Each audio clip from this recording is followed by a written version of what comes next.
In this lesson, we'll take a look at a basic example of DOM manipulation using JavaScript. In the JavaScript portion of this course, we'll cover many more methods.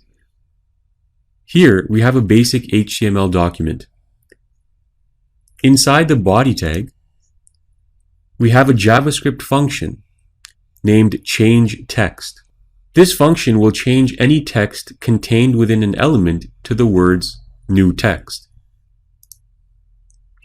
Outside of our script, we have an h1 tag with an onClick event attached to it. The onClick event will execute the changeText function. This means that the text inside the h1 element, click here, will change to the words new text, as defined in our function. Let's take a look at this in our web browser to confirm it works.